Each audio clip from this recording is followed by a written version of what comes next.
Okay. Good morning, class. My name is Christine. Sorry I'm not there with everyone in person. All my jobs are here in Provo, so this is where I stay. Anyway, nice to virtually meet you, sort of.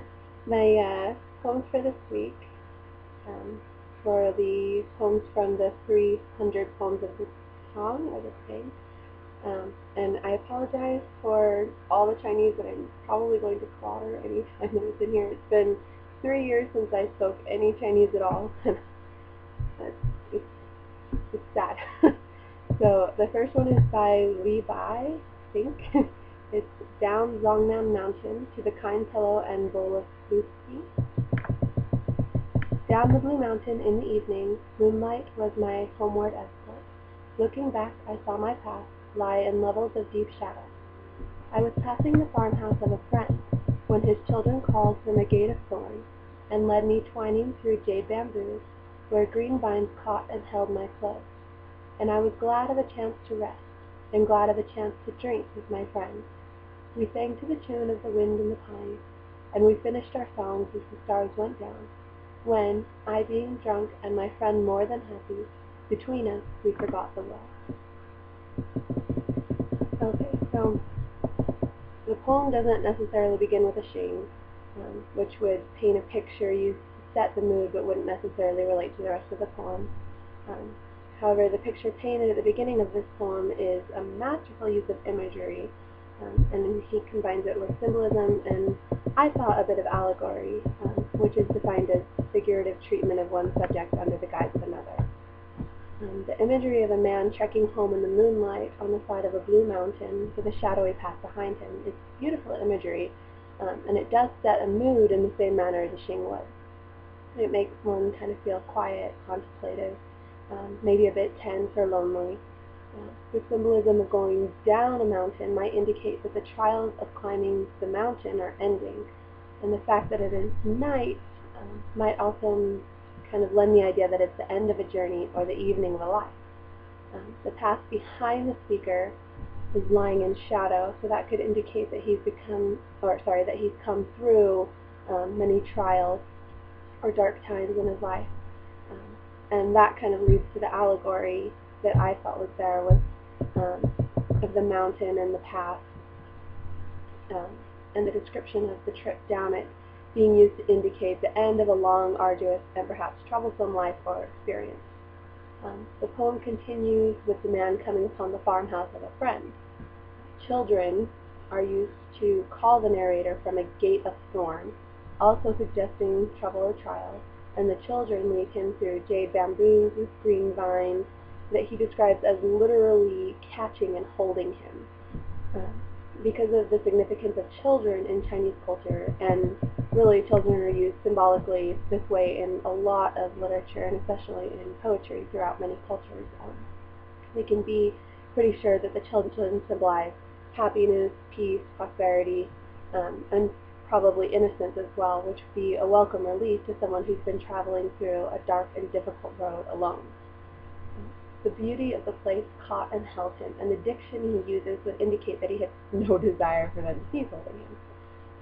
He and his friend then sing together and happily become drunk and forget the world.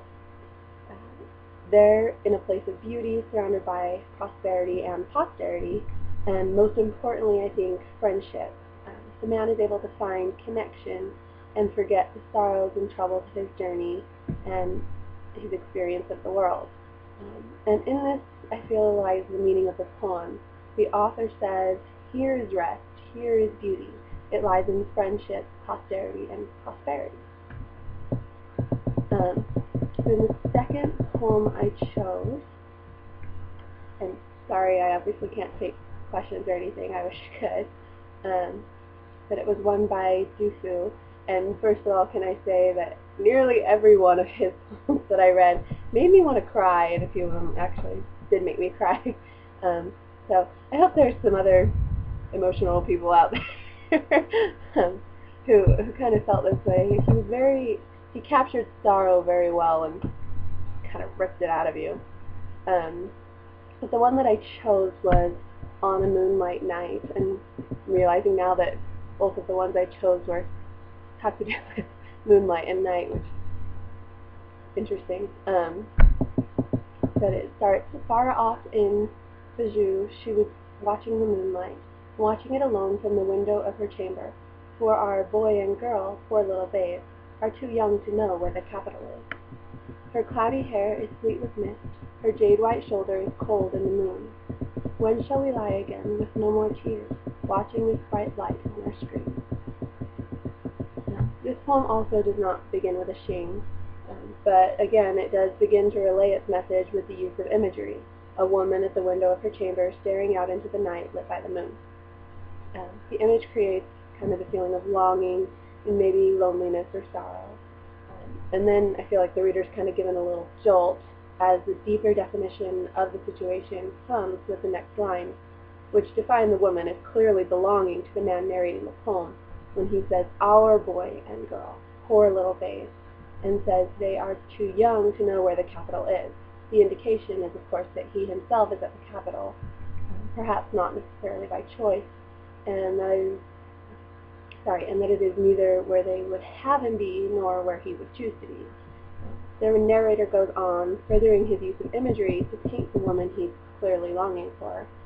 Her cloudy hair is sweet with mist, her jade-white shoulder is cold in the moon. The diction he uses also indicates sorrow and loneliness. Her shoulder is cold, her hair is covered in mist. Both of these are because she stands lonely at an open window, and there's no one there to warm or comfort her. She's alone, and she's responsible for two small children. He ends kind of with a longing lament, which seals the emotion and meaning of the poem. When shall we lie again, with no more tears? This indicates that there are tears now, and there have been tears in the past. Their lives have kind of been full of sorrow and trial because of their separation, which, of course, is typical of the poetry at the time and of the lives of the people at the time. But that's kind of what I have for those two poems, and I wish I could be there and hear everyone else's interpretations of the poetry. But sorry. So, again, nice to meet you all, and I hope you have a lovely day. Oh, happy Valentine's Day. Bye.